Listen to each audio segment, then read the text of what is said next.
Many think worship is just folding hands and reciting words, but true worship is a profound science, invoking a higher energy into your life. Approaching this process casually, without preparation, is not only meaningless, but can be counterproductive. Readiness for worship isn't about rituals or materials. It's an inner maturity and stability.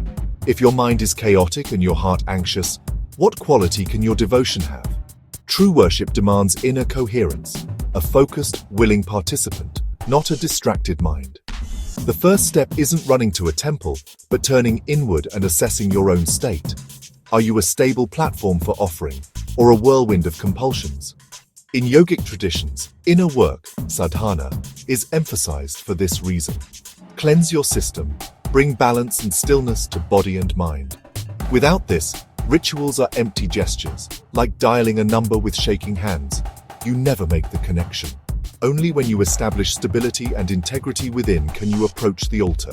Then, worship becomes transformative, not just a hollow act. Prepare yourself first, only then does worship truly begin. For worship to be alive, 3 qualities are essential: devotion, self-control, and knowledge of tradition. Devotion is the fuel. Without heartfelt love and reverence, worship is lifeless. True devotion dissolves ego and connects you to something greater. Self-control isn't suppression, but mastery, aligning body, mind, and emotions in focused attention. If your mind wanders or your body is restless, you're not truly present.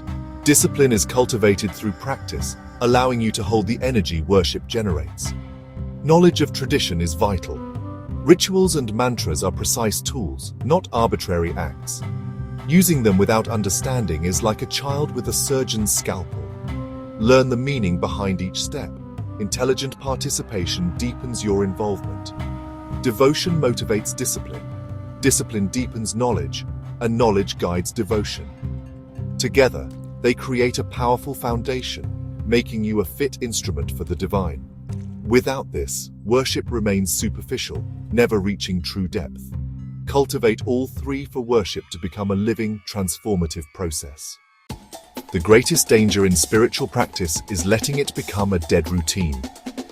Worship done out of obligation, with your mind elsewhere, is the death of true connection. The divine isn't pleased by box ticking. An offering must be given with joy and gratitude. Approach worship as you would greet a loved one, with excitement in your whole being. Every act of worship should feel like a festival, an expression of the bliss of being alive. If joy is missing, pause and rekindle your inner spark before returning to the altar. A single, joyful offering is worth more than a grand, joyless ceremony. Eagerness can't be faked. It arises from genuine devotion and wonder. Worship is an opportunity to touch a dimension beyond the physical. How can that be routine? If it feels mechanical, take a break, reconnect with life's wonder, and return only when your heart is vibrant. Ritual is the form, joy is the life within it. Check your inner state. Is worship a burden or a privilege? Only a heart overflowing with joy can truly worship. Let worship flow from that place, not from a to-do list. In inner transformation, the guru's role is paramount.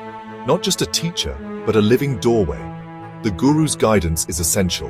Rituals and mantras are powerful tools that require skillful handling. This can't be learned from books. It needs living transmission from a realized master. The guru knows the subtle mechanics of energy and can guide you on a path suited to your nature. Initiation isn't just words. It's planting a seed of energy within you, making the mantra potent. The guru's presence purifies and helps you overcome inner obstacles. With the guru's grace, worship is protected and amplified. You tap into a larger source of energy. Devotion to the guru is devotion to the path and the possibility it represents. Surrendering to the guru means setting aside ego and opening to true teachings. Without the guru, the path can be confusing. With his grace, it's safe and joyful. The guru's hand ensures your worship is transformative, not perilous. Trust in that guidance for a certain path to the divine. Before inviting the divine, prepare the space, physically and energetically. In yogic tradition, Pancha Shuddhi, or fivefold purification, is key. Cleanse yourself, the space, materials, mantras, and the deity's form. Begin with Atma Shuddhi, Purify body and mind, wear clean clothes and settle your thoughts. The offering starts with the purity of the one making it. Next, Sthana Shuddhi, clean and energetically purify the space using light, incense or sanctified water.